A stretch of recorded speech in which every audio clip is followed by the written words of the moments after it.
I just think that lately there has been things that have made me feel that I'm not as important. And I just feel like my voice wasn't really heard anymore.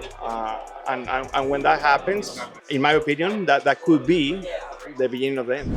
NASCAR fans, what happens when a dream team just stops dreaming together? This isn't just another driver change. This isn't some mid-season drama cooked up for headlines. This is real. We're talking about Daniel Suarez and Trackhouse Racing. Yep, after 5 seasons, 2 wins, and a whole lot of promise, the once feel-good story built on respect, passion, and purpose between Suarez and Trackhouse is officially winding down. And the way it all went down? Man, it'll make you think about loyalty, growth, and what happens when a driver starts to feel like a passenger in his own story. The face of Trackhouse Racing, the underdog with the fire of a nation behind him, the man who made history, who took the number 99 and made it his own. But now, that chapter is closing. And no, it didn't end in a blaze of anger or a headline-snatching meltdown. It ended in something far more painful: silence, distance, and eventually, acceptance. The chemistry faded, the wins didn't come, and slowly but surely, Suarez started to feel like a passenger in his own journey. In this video,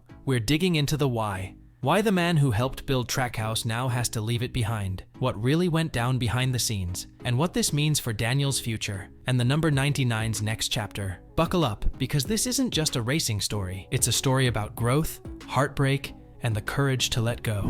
Back in 2021, Trackhouse was the new kid on the NASCAR block. 1 car and 1 driver, Daniel freaking Suarez. The first full-time Mexican-born driver in Cup history was their guy. He wasn't just behind the wheel. He was the team. He was the foundation. And it worked. Suarez helped give this team credibility. He battled. He grew. And in 2022, it all came together with a win at Sonoma. Emotional. Earned. Electric. You remember it, right? That pure joy on his face? The screaming on the radio? It felt like a home. But as we now know, not every home stays warm forever. Fast forward to mid-2025, and that same smile, it's a little more tired now. The spark, fading, and the chemistry, gone. Daniel Suarez, as of July, has officially confirmed what he's known privately for over 6 months. He and Trackhouse Racing are going their separate ways after this season. And y'all, this wasn't some surprise phone call at 2 a.m.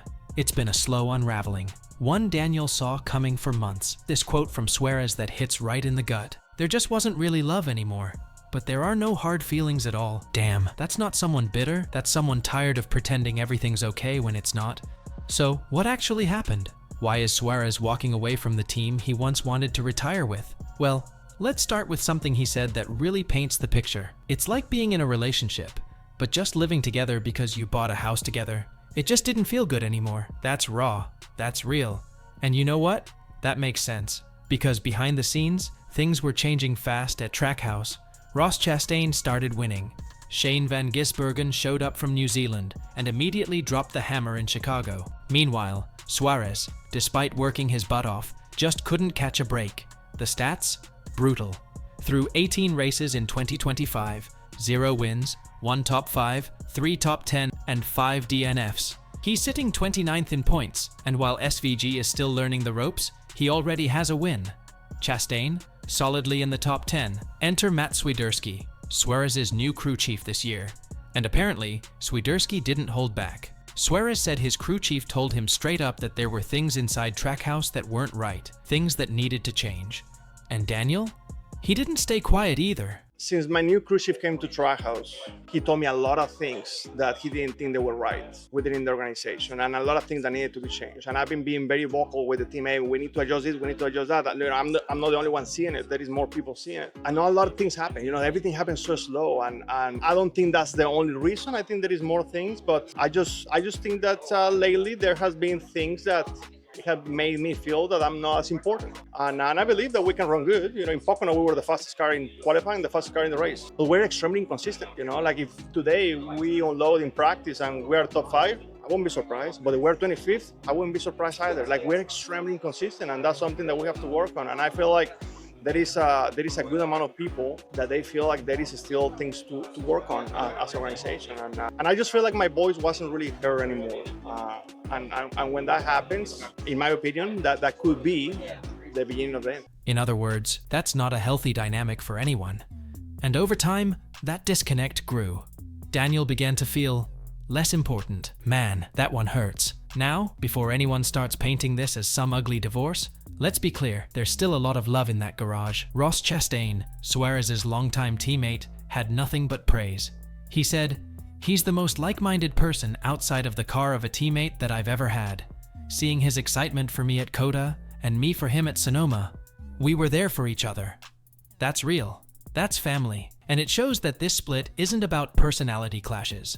It's about performance, vision, and a team evolving in different directions. Even team owner Justin Marks, who founded Trackhouse with Suarez as the original driver, spoke about it with respect. Look, Daniel's been a huge part of this company for 4.5 years now. And, when we sat down and looked at kind of mapped out our 3-year and our 5-year plan and sort of the sponsorships and kind of like everything that we're trying to accomplish over the next 5 years of the company, we just got to a point where, we felt like that relationship had bared a lot of fruit for us, but it just was time to move on. So as we grow and as the team grows, obviously we have to identify different opportunities. Look, Daniel has been a huge part of this company and a great friend of mine. We met last night, me and him in the hotel for an hour down in the lobby, and we talked about our time together, everything that we've accomplished together, and him and I are in a really good place. And as we grow, we just felt like it was time to wrap up that relationship and work to try to help him to find the next opportunity, but continue to grow as a company, what we're trying to accomplish. Mark said it was about looking at the team's 5-year plan, sponsors, and where they wanted to go next. Translation: this was a business decision, but one made with care. He even met with Suarez for an hour in the hotel lobby to talk it out, man to man. That's rare. And that's real leadership. But don't let the calm tone fool you. This decision stings, because it marks the end of an era. So who's the next man up for that iconic number 99? All signs point to 17-year-old phenom Connor Zilisch. The kid is the real deal. Fast, fearless, and backed by Trackhouse's vision of the future. With SVG, Chastain, and Zilisch, the team's building something big, bold, and young. But where does that leave Suarez? Let's talk options. Spire Motorsports. Justin Haley's seat might be in question. If Spire makes a change, Daniel could slide in there. Kaulig Racing. If Ty Dillon doesn't return, Suarez might get that cup ride. If not, Kaulig's number 11 Xfinity car could be open, and Daniel already has experience with them. Joe Gibbs Racing. Talk about a reunion. Daniel won Xfinity Championship with JGR in 2016. If cup doors don't open, this would be a top-tier fallback. JR Motorsports. He just won with them in Mexico City. Imagine a full-circle comeback with Dale Jr.'s team if a cup seat doesn't happen. And honestly, he should. Suarez still has sponsorship. He still has the drive. And despite the rough stretch, the talent, it's still there. So where does Daniel Suarez go from here? He doesn't know exactly yet. Sometimes walking away is the bravest thing you can do. Where do you think Daniel Suarez ends up in 2026? Drop your thoughts in the comments below, and let's get this discussion rolling. Don't forget to hit that like and subscribe for more interesting stories and updates from everything NASCAR. Do share this video with your friends. Until next time, keep the conversation going on, lucky dog on track.